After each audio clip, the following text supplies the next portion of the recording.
Hello friends, तो जैसा कि मैंने इससे पहले वाले वीडियो में ये इसका mathematical and computation thinking analysis का पहला वीडियो मैंने कल बनाया है। उसमें लॉजिक के बारे में मैंने बताया है, यूनिट 1 के बारे में।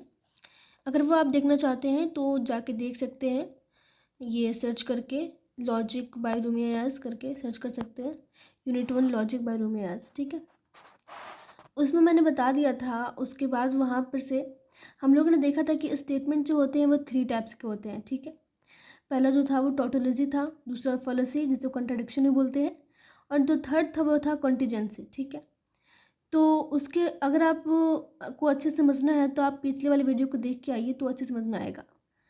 तो देखते हैं हम लोग क्या है टोटोलॉजी। ठीक है, मैंने यहाँ पे हिंदी में भी लिख दिया ताकि आपको समझने में आसानी हो। तो क्या है, a tautology is a compound statement. A tautology is a compound statement. The result in tautology is always true.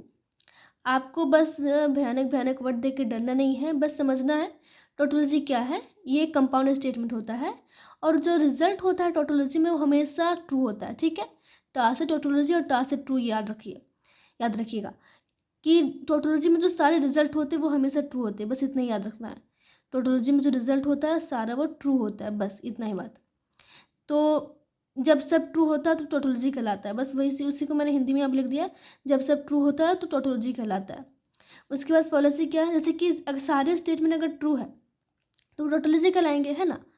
अब fallacy contradiction, a fallacy is a compound statement in which the result is always false. और फा से फॉलेसी और फा से false याद रखिए कि अगर सारे स्टेटमेंट फॉल्स होंगे तो वो फॉलेसी कहलाएगा। अगर स्टेटमेंट आपका रिजल्ट आपका फॉल्स आ रहा है, सारे अगर फॉल्स आ रहे हैं, फॉल्स है हमेशा, तो फॉलेसी या फिर कंट्राडिक्शन कहलाता है।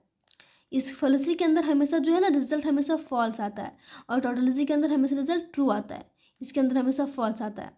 और कॉन्टीजेंसी में क्या है, in contingency the statement has both values. Contingency में जो है दोनों चीज़ होता है, some true and some false values. उसमें जो है दोनों होता है, कुछ कुछ ट्रू होता है और कुछ फॉल्स वैल्यूज़ होता है। तो स्टेटमेंट हमारे थ्री टाइप्स के हो गए। बस आपको जितना मैं बता रही हूँ बस उतना ही समझिए। कॉन्टीजेंसी में कुछ ट्रू वैल्यूज़ होते हैं, कुछ फॉल्स वैल्यूज़ होते हैं।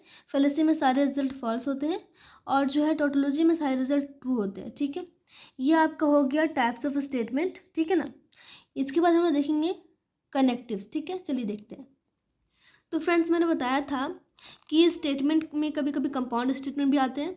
तो कंपाउंड स्टेटमेंट क्या होते हैं, जिसमें दो से ज़्यादा स्टेटमेंट होते हैं, दो या दो से ज़्यादा स्टेटमेंट होते हैं, तो उसे कंपाउंड स्टेटमेंट बोलते हैं। ठीक है, तो अगर किसी भी कहीं भी अगर दो स्टेटमेंट है तो उसको कनेक्ट करने के लिए बीच में कनेक्टिव होते हैं। ठीक है, तो किसी भी दो कंपाउंड स्टेटमेंट को कनेक्ट करने के लिए उसे कनेक्टिव होता है बीच में, तो उसे ही कनेक्टिव्स कहते हैं। जैसे कि यहाँ पे देखिए, बेसिक लॉजिकल कनेक्टिव, यहाँ पे एंड है, और है, इफ़ देन है, इफ़ एंड ओनली इफ़।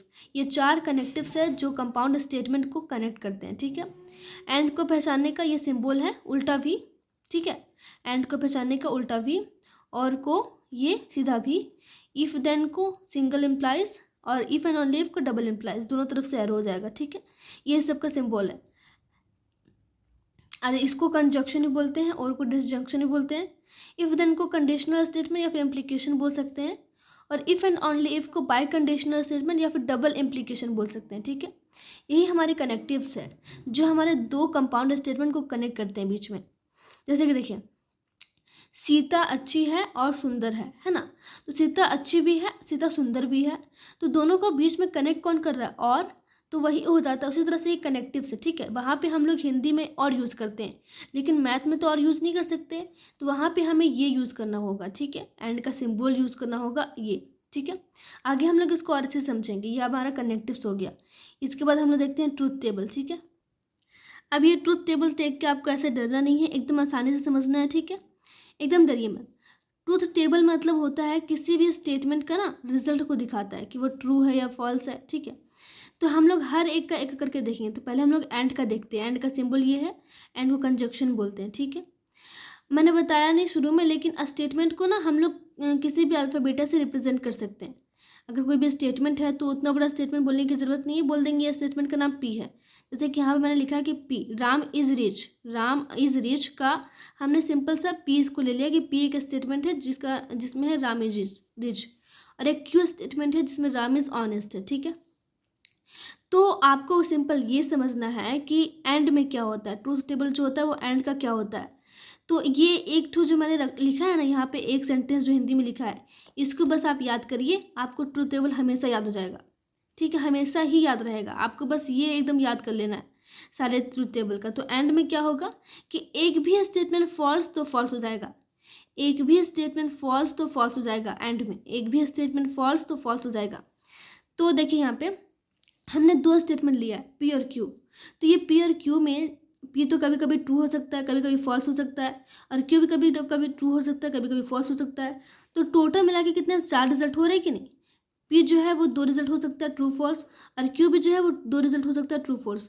दोनों मिला के 4 रिजल्ट हुए, तो चारों को हम लोग को यहाँ लिखना होगा। हो सकता है कि कभी पी ट्रू है तो कभी क्यू भी ट्रू है, मतलब राम रिच भी है, राम ऑनेस्ट भी है। और हो सकता है कि पी ट्रू है और क्यू फॉल्स है, मतलब राम रिच तो है लेकिन राम ऑनेस्ट नहीं है। और हो सकता है कि पी फॉल्स है लेकिन क्यू ट्रू है। हो सकता है कि राम इज रिच नहीं है, राम रिच नहीं है लेकिन राम ऑनेस्ट है। या फिर हो सकता है कि दोनों फॉल्स है, Ram is neither rich nor honest, ना ही राम अमीर है ना ही राम ऑनेस्ट है। तो ये स्टेटमेंट हमारे हो सकते हैं, इससे ज़्यादा पॉसिबिलिटीज़ हमारी नहीं हो सकते। तो इसका जो है ट्रूथ टेबल का रिजल्ट कैसे बनाएगा, तो पहले आपको ऐसे लिख लेना है। किसी का भी अगर आपको लिखना है ट्रूथ टेबल तो आप क्या करिए, सिंपल लिख लीजिए ट्रू ट्रू फॉल्स फॉल्स, फिर इस क्यू का लिख लीजिए ट्रू फॉल्स। बस दो दो स्टेटमेंट का अगर आपको लिखना है तो इस तरह से आप याद कर लीजिए। इसके बाद जब आपको बनाना है एंड का, तो पी एंड क्यू लिख दिए यहाँ पे हम लोग। ठीक है, अब देखिए मैंने बोला कि एक भी स्टेटमेंट फॉल्स तो फॉल्स हो जाएगा। तो एक भी स्टेटमेंट फॉल्स मतलब कि दोनों स्टेटमेंट में एक तो भी अगर फॉल्स हो गया तो फॉल्स हो जाएगा रिजल्ट। एक भी स्टेटमेंट अगर फॉल्स हो गया तो यहाँ फॉल्स हो जाएगा, एक भी स्टेटमेंट अगर फॉल्स हो गया तो यहाँ फॉल्स हो जाएगा, और यहाँ पे एक भी स्टेटमेंट फॉल्स नहीं है तो यहाँ पे ट्रू हो जाएगा। ठीक है, हमारा ट्रूथ टेबल तैयार हो गया। इसको अगर हमको लिखना है, देखिए पी एंड क्यू अगर लिखना है, अगर पी का स्टेटमेंट राम इज रिच और राम इज ऑनेस्ट, तो इसका पी एंड क्यू क्या हो जाएगा, Ram is rich and honest. ठीक है, तो हमको ये पूरा सेंटेंस लिखने की ज़रूरत नहीं है, हम ये बस लिख सकते हैं। इसका मतलब हो गया Ram is rich and honest. ठीक है, आई होप कि आपको ये समझ में आया होगा। उसी तरह से यहाँ पे देखना है और का, जो कि क्या है डिसजंक्शन। इसमें भी मैंने रूल लिख दिया है कि अगर एक भी स्टेटमेंट ट्रू तो रिजल्ट ट्रू होगा। यहाँ पे था एक भी स्टेटमेंट फॉल्स तो फॉल्स हो जाएगा, एक भी स्टेटमेंट ट्रू तो ट्रू हो जाएगा। तो आपको दो ठो उसी तरह से फिर सेम टू सेम लिखना है, true two false false, true false true false. और एक भी ट्रू तो ट्रू, तो यहाँ पे एक ट्रू है तो ट्रू, एक ट्रू है तो ट्रू, एक ट्रू है तो ट्रू, और यहाँ पे एक भी ट्रू नहीं है तो यहाँ फॉल्स। ठीक है, आसान है कि नहीं। बिल्कुल भी ओवर थिंक नहीं करना है, जो मैं बता रही हूँ बस उसी समझना है और उसी के हिसाब से बनाना है। आप क्या करिएगा, इसे सुनने के बाद एक बार फिर से आप वाइट पेज लेके इसमें से इसे रिवाइज करिएगा तो याद हो जाएगा। अब देखते हैं हम लोग ट्रूथ टेबल नॉट का, ये थर्ड है। तो नॉट को हम लोग इस तरह से सिंबल है, ये ऐसे हल्का कर ली, ये नॉट है। ठीक है, अगर पी एक स्टेटमेंट, यहाँ पे एक ही स्टेटमेंट के लिए नॉट होता है। ठीक है, अगर एक स्टेटमेंट है पी कि ही इज रिच या फिर राम इज रिच, तो इसका नेगेशन नॉट इसका हो जाएगा उल्टा। यहाँ पे मैंने लिख दिया कि बस उल्टा कर देना है, नेगेशन में बस उल्टा कर देना है, ट्रू का फॉल्स और फॉल्स का ट्रू। जैसे कि अगर पी एक स्टेटमेंट है कि ही इज रिच, तो इसका उल्टा क्या हो जाएगा, ही इज़ नॉट रिच या फिर ही इज़ पुअर। तो यहाँ पे देखिए पी का एक स्टेटमेंट है तो उसका दो पॉसिबिलिटीज हो सकता है, ट्रू फॉल्स। बस आपको ये याद रखना है, ट्रू फॉल्स ट्रू फॉल्स। यहाँ पे अगर एक और होता तो ट्रू ट्रू फॉल्स फॉल्स। तो यहाँ पे एक ही स्टेटमेंट है तो ट्रू फॉल्स हमने लिख दिया। ठीक है, अब इसका नेगेशन मतलब कि इसका नॉट, तो नॉट का यहाँ पे मैंने बताया सिंबल ये है। तो नेगेशन ऑफ पी क्या हो जाएगा, ट्रू का फॉल्स और फॉल्स का ट्रू, उल्टा हो गया। बस सिंपल ये है। फिर जो अगला है fourth, truth table of if implies then, इसे इम्प्लीकेशन भी बोलते हैं। ठीक है, तो जब फर्स्ट स्टेटमेंट, ये हल्का सा आपको हल्का ट्रबल करेगा लेकिन आराम से समझिए। जब first statement true second false तभी फॉल्स होगा, अदरवाइज, ये OW, अदरवाइज हर केस में ट्रू होगा।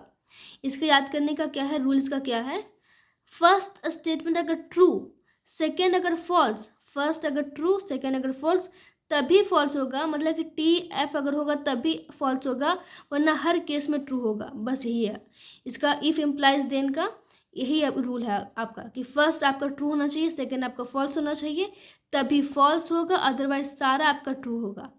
ठीक है, देखिए यहाँ पे मैंने यहाँ पे फिर से पी और क्यू का उसी तरह लिख दिया, true true false false, true false true false. ठीक है, देखिए यहाँ पे, तो अगर फर्स्ट अगर ट्रू सेकंड अगर फॉल्स तभी होगा फॉल्स, अदरवाइज हर केस में आपका ट्रू। इसलिए मैंने यहाँ पे घेर दिया है, फर्स्ट स्टेटमेंट अगर ट्रू सेकंड अगर फॉल्स तभी होगा फॉल्स, अदरवाइज हर केस में ट्रू।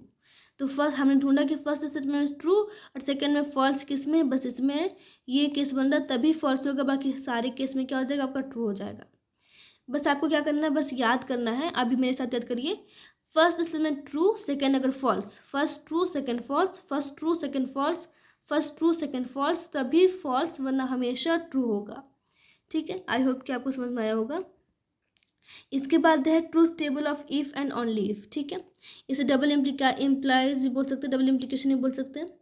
इसका रूल क्या है कि इसका आसान है, दो स्टेटमेंट अगर सेम होगा तो ट्रू होगा, दो स्टेटमेंट अगर अलग होगा तो फॉल्स होगा। ये ट्रूथ टेबल का मैं रूल बता रही हूँ। ठीक है, दो स्टेटमेंट अगर सेम है तो ट्रू, दो स्टेटमेंट अगर अलग अलग है तो फॉल्स। ठीक है, देखिए ट्रूथ टेबल बनाने के लिए हमने फिर से वही कर लिया, ट्रू ट्रू फॉल्स फॉल्स लिख लिया, ट्रू फॉल्स ट्रू फॉल्स। आपको किसी का भी अगर आपको बनाना है ना ट्रूथ टेबल, तो आप पहले इस तरह से लिख लीजिए, true true false false, true false true false, और जो बनाना है यहाँ पे उसको कॉलम बना के बनाइए। तो हमें बनाना है पी डबल इम्प्लीकेशन क्यू का, है ना।